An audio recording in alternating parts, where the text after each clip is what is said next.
ya. Ini cuma untuk flashback aja. Yang pertama itu nanti saya akan mencoba untuk menjelaskan Visual Basic itu apa, konsep dasar dari Visual Basic itu apa, kemudian tools dari Visual Studio, kemudian nanti yang terakhir adalah demo aplikasi gitu ya. Ya udah, yang pertama mungkin langsung aja ke Visual Basic itu sendiri. Nah, Visual Basic sendiri menurut Wikipedia itu adalah bahasa pemrograman yang menawarkan Integrated Development Environment atau IDE yang berbentuk visual ya, untuk membuat program perangkat lunak berbasis sistem operasi Microsoft Windows dengan menggunakan model pemrograman COM. Nah, jadi Visual Basic itu adalah bahasa yang diciptakan Microsoft untuk membuat perangkat lunak dari sistem operasi mereka ya, yaitu Windows. Nah, Visual Basic sendiri merupakan turunan bahasa pemrograman Basic gitu ya, dan menawarkan pengembangan perangkat lunak komputer berbasis grafik dengan cepat. Jadi Visual Basic itu basicnya itu seperti drag and drop gitu ya. Kemudian untuk yang selanjutnya adalah konsep dari Visual Basic sendiri.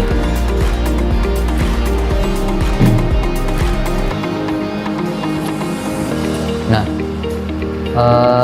konsep VB itu sebenarnya memakai konsep yaitu event driven. Nah, kode program tidak mengikuti alur yang ditetapkan di awal. Eksekusi program dapat berlainan sesuai dengan event yang diberikan gitu. Jadi sebagai gambarannya itu seperti ini. Misalkan kita membuat sebuah button. Nah, button itu mungkin bisa memuat berbagai instruksi gitu ya. Nggak cuman bertipe submit atau apa gitu, tapi bisa mungkin dia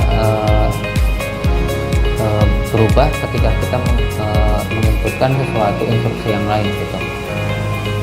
Nah, urutan event menentukan urutan kode yang dieksekusi, jadi alur jalannya program bisa berbeda untuk setiap program yang dieksekusi. Nah, seperti yang tadi saya bilang, jadi event itu menentukan urutan kode yang bakal dieksekusi gitu ya, jadi alur jalannya program bisa berbeda gitu. Kemudian untuk selanjutnya yaitu Visual Studio. Nah, Visual Studio itu sebenarnya apa bedanya gitu sama dengan Visual Basic gitu ya. Visual Studio itu merupakan sebuah perangkat lunak yang dapat digunakan untuk melakukan pengembangan aplikasi, baik itu aplikasi bisnis, aplikasi personal, ataupun komponen aplikasi lainnya gitu ya. Nah, apa sih yang bisa dibuat dengan Visual Studio gitu ya? Itu banyak sekali ya. Itu mencakup dari aplikasi konsol, aplikasi Windows, maupun aplikasi yang berbasis web gitu. Nah, di dalam Visual Studio sendiri itu banyak banget compiler gitu ya yang bisa dimasukkan dalam paket Visual Studio. Nah, antara lain nih ada C++, ada Visual C#, Visual Basic, Visual.NET. Nah, ini Visual.NET yang bakal kita gunakan. Kemudian Visual Interdep, Visual C++, dan yang lainnya gitu ya. Jadi kalau kita simpulkan, Visual Studio itu adalah sebuah perangkat lunak yang diciptakan oleh Microsoft itu untuk membuat sebuah program atau sebuah aplikasi. Sedangkan Visual Basic itu adalah bahasa pemrograman gitu ya, untuk membuat suatu aplikasi gitu sih. Kemudian untuk yang selanjutnya mungkin langsung project ya, project Visual Basic. Nah, sebelum itu untuk untuk mengingatkan bahwa ada 3 konsep penting gitu ya dalam Visual Basic. Nah, itu yang pertama adalah form Windows, kemudian ada control, kemudian ada properties. Nah, form Windows sendiri itu adalah jendela di mana kita akan membuat user interface atau tampilan. Nah, kalau bisa dibilang ini kalau melukis itu adalah sebuah kanvas gitu ya. Nah, kontrol ini adalah berbasis grafik yang dimasukkan pada form untuk membuat suatu interaksi. Nah, kalau kita ibaratkan kontrol itu berarti sebuah pensil warna ya, sebuah pensil warna, sebuah crayon, dan kanvas itu adalah media gitu ya. Jadi di form Windows kita adalah akan membuat programnya, sedangkan kontrol itu adalah alat yang bisa membuat sebuah tampilan seperti ya. Nah, properties. Nah, properties ini adalah nilai atau karakteristik yang dimiliki oleh sebuah objek 3D. Nah, properties ini melekat pada kontrol gitu ya. Jadi misalnya kontrol text box, nah itu membuat sebuah properties. Nah, propertiesnya apa? Bisa name, caption, size, color, dan lain-lain gitu ya. Mungkin itu aja sih untuk perspektif itu tentang materi dari sesi 1 sampai 6. Kemudian nanti saya akan mempresentasikan atau demo aplikasi Visual Basic yang sudah saya buat gitu ya. Seperti yang kita bisa lihat di layar, ini adalah tampilan dari Visual Studio. Nah, di dalamnya itu terdapat aplikasi perpustakaan yang sudah saya buat. Nah, seperti yang pernah saya jelaskan bahwa Visual Basic itu terdiri dari 3 konsep ya, yaitu Form Windows, Control, dan Properties. Nah, yang dimaksud dengan Form Windows itu adalah ini. Form Windows adalah ini, yang kita bisa lihat di layar dengan nama form menu utama aplikasi perpus. Nah, ini adalah Form Windows. Nah, kemudian yang dinamakan kontrol adalah ini, kayak file, master, transaksi, laporan. Ini dibuat dengan toolbox, yaitu data strip menu. Kemudian setiap menu itu mempunyai properties. Nah, propertiesnya itu bisa seperti ini, teks gitu ya. Teksnya kita namain file, kita namain master, kita namain transaksi gitu. Nah, ini juga login, logout, keluar gitu ya. Nah, kemudian seperti apa sih tampilan dari aplikasinya? Nah, ini adalah tampilan dari aplikasi perpustakaan berbasis VB.NET yang sudah saya buat. Kita bisa lihat di sini ada file. Nah, untuk menu master, transaksi, laporan, dan utility ini tidak bisa diakses ya. Ini sengaja, kenapa? Ini supaya membuat validasi. Kalau kita belum login berarti belum bisa mengakses dari menu-menu ini gitu. Jadi kita akan mencoba login dulu. Di sini kita akan memasukkan kode dari petugasnya.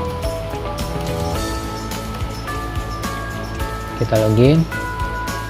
Nah, maka di sini menu bisa diakses gitu ya, mulai dari menu master, menu transaksi gitu bisa diakses gitu. Nah, mungkin saya langsung aja ngejelasinnya. Nah, ini pertama kita menu petugas. Menu petugas ini adalah menu untuk menambah petugas yang bekerja di perpustakaan tersebut gitu ya. Di sini kita bisa menginput, mengedit, ataupun menghapus. Nah, saya contohkan di sini, saya akan menginputkan petugas baru. Misalkan di sini saya akan menginputkan PTG 005 dan nama petugasnya adalah misalkan Hairon. Itu anggota dari kelompok saya, misalkan passwordnya. Kemudian saya akan memasukkan levelnya adalah admin. Saya simpan. Nah, maka data berhasil disimpan dan historinya maka akan tampil di sini gitu. Kemudian kita akan coba menu edit. Nah, menu edit ini untuk mengedit petugas ya. Misalkan terdapat kesalahan pada saat kita menginputkan petugas, kita bisa mengeditnya di sini.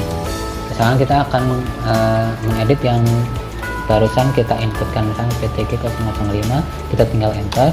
Nah, di situ misalkan nama Hairon, kita mungkin akan mengubah misalkan passwordnya gitu ya. Passwordnya menjadi, misalkan kita simpan. Nah, maka data berhasil diedit gitu ya. Ataupun kita mau menghapus, misalnya kita menghapus Mas Hairon gitu ya, karena Mas Hairon kemungkinan tidak bekerja lagi di perusahaan gitu ya. Kita delete, data berhasil di delete. Nah, maka historinya akan menghilang gitu ya. Kemudian menu kedua adalah menu master anggota. Ini cara kerjanya sama sih, cuman ini adalah untuk menambah member anggota dari perpustakaan gitu. Nah, di sini saya sudah mencontohkan untuk menginputkan dua nama anggota. Yang pertama namanya tes, yang kedua namanya tes 2 gitu ya. Cara kerjanya mungkin sama sih, jadi saya akan skip aja. Kemudian di sini ada master buku. Master buku juga sama, itu adalah untuk menambah form buku gitu ya, menambah ibaratnya jumlah judul atau buku yang ada di perpustakaan gitu ya. Di sini juga konsepnya sama, bisa menginput, mengedit atau menghapus gitu ya. Nah di sini saya sudah mencontohkan adalah menginputkan IPA dan IPS dengan stok buku adalah 10 gitu ya. Nah mungkin kita akan menambahkan satu lagi, misalkan BK 003, judul buku adalah pemrograman.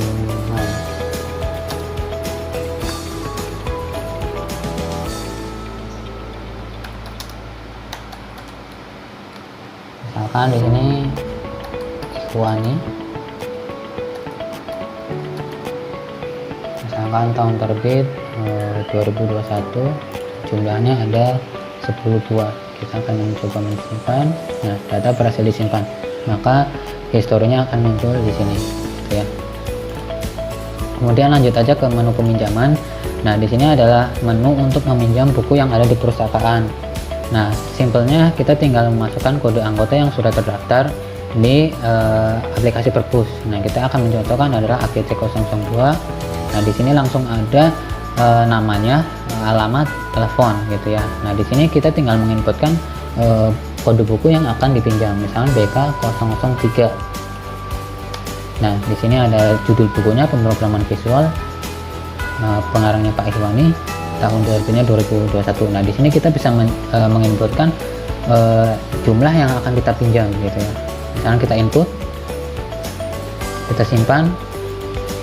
Nah maka transaksi berhasil disimpan.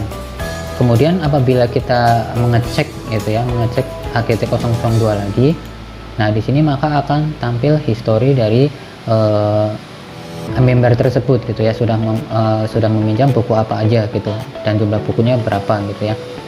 Nah apakah yang tadi kan si tes ini meminjam pemrograman visual dengan jumlah buku 1, harusnya bukunya berkurang 1 ya. Coba kita kembali, kita ke master buku. Nah bisa kita lihat histori bukunya berkurang ya, dari 10 berkurang 1 menjadi 9 gitu. Mungkin itu aja sih, soalnya untuk menu pengembalian buku ini masih sebatas form, jadi belum bisa diakses gitu ya. Kemudian database ini adalah struktur database yang aku buat untuk aplikasi Perpus. Di sini nama database-nya adalah db_perpus. Kemudian tabelnya ada 1, 2, 3, 4, 5, 6. Ada 6 tabel. Nah, yang pertama adalah tabel anggota, tabel buku, detail kembali, detail pinjam, tabel kembali, dan tabel petugas. Itu sih, kurang lebih itu aja yang bisa saya jelaskan. Kurang lebihnya saya mohon maaf. Wabillahi taufiq wal hidayah. Wassalamualaikum warahmatullahi wabarakatuh.